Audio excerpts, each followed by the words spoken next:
ብዙ የተፋቱ ሰዎች በህይወትሽ ውስጥ በመጡ ቁጥር በጓደኝነት ወደ አንቺ በመጡ ቁጥር የአንቺ ትዳር አደጋ ውስጥ ነው በ75% ይላል ሳይንስ።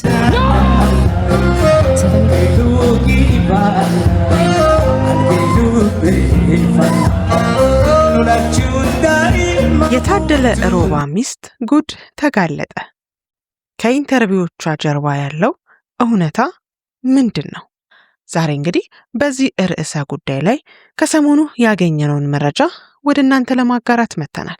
መልካም ቆይታ። በዚህ ርዕሰ ጉዳይ ላይ እንግዲህ አንድ ግለሰብ ካናዳ ቶሮንቶ ነዋሪ የሆነ ሰው በዚህ ጉዳይ ላይ የሚያውቀውን እውነታ በግልጽ አስፍሯል። እንዲሁም ደግሞ ይህንን ጉዳይ የሚቃረንም ሰው ካለ ምላሽ የመስጠት መብት እንዳለው ነው በጽሁፉ ላይ ያሰፈረው። የታደለ ሮባ ሚስት እንግዲህ ከቅርብ ጊዜ ወዲህ በተለያዩ ማህበራዊ ሚዲያዎች ላይ እየቀረበች የትዳር አማካሪ ከሆነች ሰነባብታለች። በተለያዩ ርዕሰ ጉዳዮች ላይ በተለይ ከትዳር ጋር ተያይዞ ከእጮኝነት ጋር ከፍቅረኝነት ጋር ተያይዞ የተለያዩ ሀሳቦችን ስትሰጥ ሰምተናታል።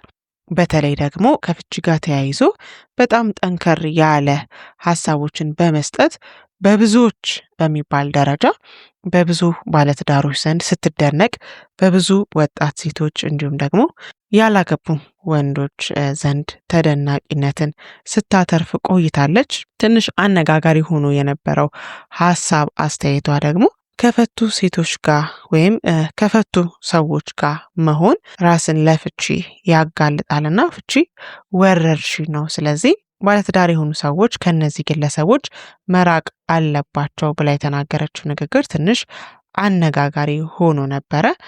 ምክንያቱም ደግሞ ሰው ፈልጎ እንደዚህ አይነት ህይወት ውስጥ አይገባም። በተለያየ አጋጣሚ ይሄ ነገር ሊፈጠር ይችላልና እንደ ማህበረሰብ እነዚህን ሰዎች ማግለል አለብን ወይ?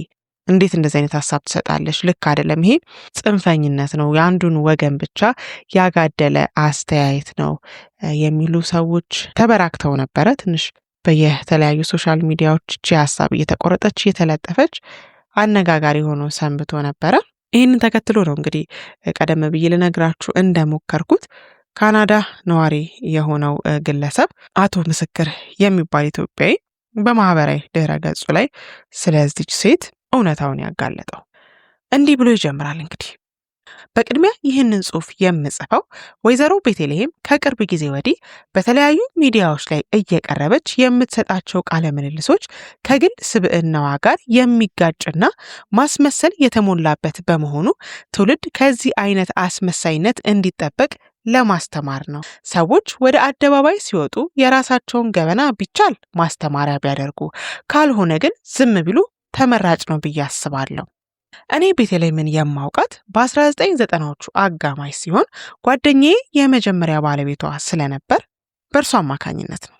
ጓደኛዬ አቶ ወንድማገኝ አሊ የኢትዮ ቴሌኮም ጉለሌ ቅርንጫፍ ምክትል ስራ አስኪያጅ የነበረ ሲሆን እኔ ከሀገር እስከወጣሁበት ጊዜ ድረስ እዛው መስሪያ ቤት ይሰራ እንደነበር መረጃው አለኝ። ለሰርጉም ሚዜው ነኝ።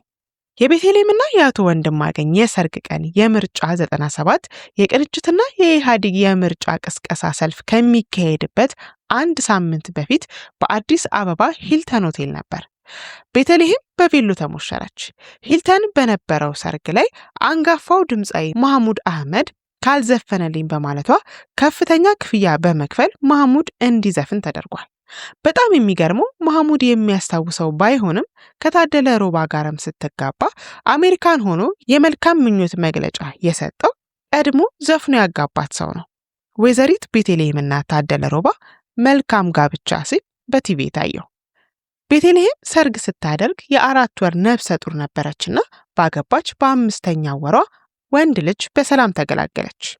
ልጁ ከተወለደ ከዓመት በኋላ ግን የቤተልሔምና የአቶ ወንድማገኝ ትዳር ንፋስ ገባበት።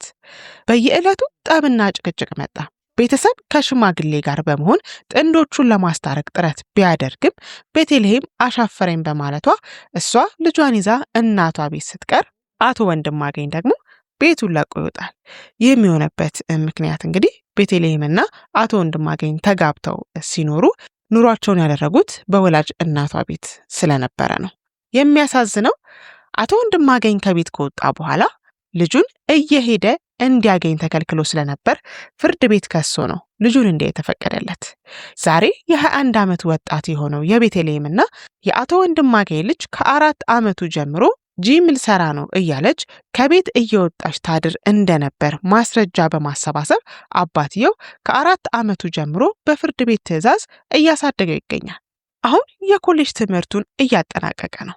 ቤተልሔም ልጇን አባቱ ወስዶ ማሳደግ ከጀመረ በኋላ በዓመት አንድ ጊዜ እንኳን ጠይቃው እንደማታውቅ በቅርብ ያሉ ሰዎች ይናገራሉ። ለአዲስ ዓመትና ለዓመት በዓል ብቻ እናቷ ልብስና ጫማ እየገዙ ይልኩለት ነበር። ቤተልሔም ትዳሯን ከፈታችና ልጇንም ለአባቱ ከሰጠች በኋላ ውሎ አዳሯ ጂምና ናይት ክለብ ነበር። በዚህ አጋጣሚ ነው እንግዲህ በቦሌ ሮክ በወቅቱ ስፖርት ይሰራ ከነበረው ታደለ ሮባ ጋር የተዋወቀችው። ቤተልሔም ከታደለ ሮባ ጋር ከመተዋወቋ በፊት የተለያዩ ሌሎች አርቲስቶች ጋር ጓደኝነት የነበራት ቢሆንም ከአንዳቸውም ጋር ግን ዘላቂ የሆነ ግንኙነት እንዳልነበራት ይታወቃል። ታደለ ሮባም ቢሆን ሚስቱን ፈቶ ልጁን ብቻውን ያሳድግ የነበረ ሰው ስለነበረ እንደ ማንኛውም ማታ አሳድሮ እንደሚሸኛቸው ሴቶች ማታ ማታ ከናይት ክለብ በኋላ ይዟት ወደ ቤቱ ይሄድ ነበር። ታደለ ሮባም ግንኙነቱን በማጥበቅ አንዳንድ ቦታም ይዟት መሄድ ይጀምራል። ከልጅነቷ ጀምሮ በአደባባይ ከአርቲስት ጋር መታየትና ታዋቂ የመሆን ምኞት ላላት ለቤተልሔም ይህ አጋጣሚ ህልሟን የሚያሳካ ሆኖ አገኘችው። ታደለም በፍጥነት ግንኙነታቸውን ወደ ጋብቻ እንዲቀየር በመወሰን ሽማግሌ ለእናቷ ይልካል። አስቀድማ ስለታደለ መረጃ ለእናቷ ያልሰጠችው ቤተልሔም ሽማግሌ የላከው አዝማሪው ታደለ ሮባ መሆኑን ቴሌቪዥን ላይ ሲያዩ ፈጽሞ አይደረግም አሉ። ቤተልሔም ግን ሞቼ ይገኛለሁ፣ አንቺ ባትፈቅጂም አገባዋለሁ ብላ ሰርግ የመደገስ እንቅስቃሴ ውስጥ ገባች። የታደለና የቤተልሔም ሰርግ በ2010 ዓመተ ምህረት የመንግስት ለውጥ ዋዜማ በኢንተርኮንቲኔንታል ሆቴል ሲካሄድ እናቷ በቦታው እንዳልተገኙ የቀድሞ ባለቤቷ አጫውቶኛል። ከእናቷ ጋርም የታረቁት በስንት ሽማግሌ ጥረት ከታደለ ልጅ የወለደች ጊዜ ነው። የሰርጋቸው ቪዲዮ አሁንም ድረስ በጆሲ ኢን ዘ ሃውስ ዩቲዩብ ቻናል ላይ ስላለ ማንም ሰው ሊያዩ ይችላል። ጉድና ጅራት ወደ ኋላ ነው የሚባለው ነገር የሚመጣው አሁን ነው። የታደለና የቤተልሔም ሰርግ ላይ የታደለ ሚዜ የሆነው ሰይፉ ፋንታውን ከሰርጋቸው በኋላ ሁለቱንም በሰይፉ በኢቢኤስ ላይ እንግዳ አድርጎ ሲያቀርባቸው ቤተልሔም ሌላ ሰው ሆና ነበር የቀረበችው። ትዳሩን ፈቶ አንድ ልጁን ይዞ ትዳር መመስረቱ ታደለ ባልካደበት ሁኔታ ቤተልሔም ግን ከዚህ በፊት ትዳር ያልነበራት ልጅ የሌላት አዲስ ሴት መስላ ነበር የቀረበችው። ይህንንም የሰይፉ ዩቲዩብ ቻናል ላይ በመመልከት ማረጋገጥ ይቻላል። ከዚህም አልፎ ጋዜጠኛ ሰይፉ ፋንታውን እንዲህ የሚል ጥያቄ ያቀርብላቸዋል። ለመሆኑ እንዴት ነው እችን የመሰለች ልጃገረድ ልጅ ያገኘኸው ሲለው ከላይ ከተሰጠ እንዲህ ነው በማለት ይሳሳቃሉ። ይህንንም የሰይፉ ዩቲዩብ ቻናል ላይ መመልከት ይቻላል። በነገራችሁ ላይ ታሪኩን ጠንቅቆ የሚያውቀው የቅርብ ጓደኛው አርቲስት ብርሃኑ ተዘራ እንኳን ለታደለ ሰርግ ከአሜሪካን አልመጣም ነበር። ሲሆን እንደ ቅርብ ጓደኝነቱ ለታደለ ሚዜ መሆን ያለበት ከሰይፉ ይልቅ ብርሃኑ ነበር። ብርሃኑ ግን ለሰርጉ እንኳን አልመጣም ነበር። እንግዲህ ይቺ ቤተልሔም ናት ከቅርብ ጊዜ ወዲህ የስነ ልቦና ባለሙያ ሆና ስለ ፍቅር ግንኙነትና ስለ ቤተሰብ ብቁ አመራር ስትተነትን የምትታየው። ለዚህ ጽሑፌ ምክንያት የሆነኝ በተወዳጁ አርቲስት ቴዲ አፍሮ ባለቤት አምለሰት ሙጬ ዩቲዩብ ቻናል ላይ ሰሞኑን ቀርባ የተናገረችው ጉዳይ ነው። ብዙዎችን ከጥናቱ ምንጭ ትክክለኝነት ላይ አስተያየት ሲሰጡ ብመለከትም የኔ አስተያየት ግን ከዚህ የተለየ ነው። ቤተልሔም በዚህ ቃለ ምልልሷ ላይ ትዳር ከፈቱ ሴቶች ጋር የምትውል ሴት ትዳሯን የመፍታት እድሏ 75 በመቶ ነው ትላለች። በመጀመሪያ ደረጃ ቤተልሔም የመጀመሪያ ትዳሯን ስትፈታ የዲፕሎማ ምሩቅ እንደነበረች ነው የማውቀው። ከፍቺ በኋላ ተምራለች ቢባል እንኳን የትና መቼ እንደተማረች ሳይገለጽ የማስተርስ ዲግሪ ባለቤት መሆኗን እየጠቀሱ ሚዲያ ላይ ሲያቀርቧት ብዙ ታዝቤያለሁ። እርግጥ አንዳንድ ሰዎች ገንዘብ እየሰጡ ሚዲያ ላይ ይቀርባሉ ሲባልም ስለሰማው አልገረመኝም። ለመሆኑ አንድ ሰው በማስተርስ ዲግሪ ስለተመረቀ ብቻ የስነ ልቦና አማካሪና ተንታኝ ተብሎ ሚዲያ ላይ ይቀርባል ወይ? አምለሰትስ እንዲህ አይነት ሰው ወደ መድረኳ ስታቀርብ ትንሽ የቤት ስራ ለምን አልሰራችም? ጥናት እያለች ስትዘበዝብስ ከየት አመጣሹ አይባልም? ከሁሉም የገረመኝ ደግሞ ከታዋቂው የስነ መለኮት መምህርና የስነ ልቦና ባለሙያ ዶክተር ወዳጄነ መሐረነ ጋር አንድ ቴሌቪዥን ላይ ስነ ልቦና ልተነትን ነው ብላ የመጣች ጊዜ ሀገር ጃርት እያበቀለች ነው አስብሎኛል። ደግነቱ ይህ ፕሮግራም ከዶክተር ወዳጄነ ጋር ባለመስማማቷ ፕሮግራሙ መቆሙ ብዙም ሳይቆይ ቲክቶክ ላይ ሲነገር ሰምቻለሁ። ግን ባየሁት 1-2 ፕሮግራም ላይ ቤተልሔም ዶክተር ወዳጄነህን ስለ ስነ ልቦና ሳይንስ ልታስተምረው ማይኩን ለረጅም ጊዜ ይዛ ስታወራ ትታያለች። ግንኙነታቸው የተቋረጠውም በጸብ እንደሆነ ሰምቻለሁ። አልገረመኝም። ዶክተር ወዳጄነህ ቢቸግረው አውርታ እስክትጨርስ አንገቱን እየነቀነቀ ያዳምጣት ነበር። ቤተልሔም ካሏት የዩኒቨርሲቲ መምህራንን በአንድ አዳራሽ ሰብስባ ስለ ሙያችሁ ልንገራችሁ ከማለት የማትመለስ ግብዝ ሴት እንደሆነች መመስከር እችላለሁ። ሰዎች ለሌሎች አርአያ መሆን ከፈለጉ በራሳቸው ሕይወት ውስጥ ያሳለፉትን ገልጸው በሐቅ ልምዳቸውን ማካፈል ችግር የለውም። ካልሆነም ዝም ማለት እየተቻለ ቤተልሔም የትዳር አማካሪና ምሳሌ ሆና መምጣቷን አስቤው ደክሞኝ የተውኩት ጉዳይ ነው። ልጇን ለአንድ ጊዜ ዞር ብላ አይታ የማታውቅ ሰው እንዴት ስለ መልካም ትዳር ልትመሰክር መጣች? ለመሆኑ እሷ የመጀመሪያ ትዳሯን ከፈታች በኋላ ቢያንስ ለ10 ዓመታት ያህል ፈት ነበረች። እናም ፈት ስለሆነች ስንት ሴት ባለ ትዳር ጓደኞቿን አፋታች? ምን ብላ አስመከረቻቸው? ከእሷ ጋር ስለዋሉ ብቻ ትዳራቸውን ሲፈቱ አይታለች? ይህንን በማስረጃ ልታረጋግጥልን ትችላለች? ለመሆኑ እሷ ከመጀመሪያ ትዳሯ የተፋታችው በዙሪያ ፈት ሴቶች ወይም በእሷ አባባል ሲንግል ማም ስለነበሩ ምክራቸውን ሰምታ ነው? የፈታች ሴትን አጠገብ ማስቀመጥ አይገባም ስትል ምን ማለቷ ነው? መልስ አልባ ጥያቄ ነው። ከዚህ በኋላ ቤተልሔምን ሚዲያ ላይ ይዛችኋት የምትቀርቡ ጋዜጠኞች የሚከተሉትን ጥያቄዎች ብትጠይቋት ደስ ይለኛል። አንደኛ፣ ለመሆኑ የመጀመሪያ ትዳርሽን የፈታሽው በምን ምክንያት ነው? ሁለተኛ፣ በመጀመሪያ ትዳርሽ ውስጥ ሆነሽ የወለድሽው ልጅሽን የካድሽው ለምንድን ነው? ለመሆኑ ማስተርስ ዲግሪ ተማርኩ የምትዩ የት ዩኒቨርሲቲ ተምረሽ ነው? ማስረጃሽን አቅርቢ። አራተኛ፣ በማንኛውም ኢንተርቪው ላይ ስለ አባትሽ ምንም ስትናገሪ አትታይም፣ ለምንድን ነው? አምስተኛ፣ ለመሆኑ ከዶክተር ወዳጄነህ ጋር የተጣላችሁበት እውነተኛ ምክንያት ምንድን ነው? እነዚህንና ሌሎች ጥያቄዎችን በግልጽነት የምትመልስ ከሆነ ለዓመታት የተደበቀው ቅሌት ግልጽ ይሆናል ብዬ አምናለሁ። ምስክር ነኝ ከቶሮንቶ። ሐሳብ አስተያየታችሁን አካፍሉኝ እስኪ።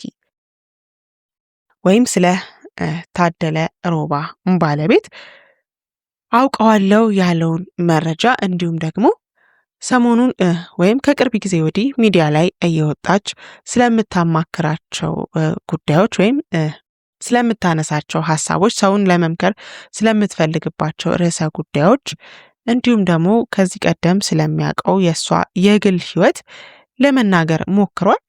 ይህንን ጉዳይ ተመልክቶ እንግዲህ ቤተልሔምም ሆነች ታደለ ሮባ ወደ ሚዲያ መጥተው የሰጡት ምንም አይነት ምላሽ የለም፣ ወይም ደግሞ በማህበራዊ ሚዲያቸው ላይ ያጋሩን አንድም ነገር የለም። ይህ ጉዳይ እንደተባለው እውነት ከሆነ በጣም የሚያሳዝንና የሚያሳፍር ነገር ነው።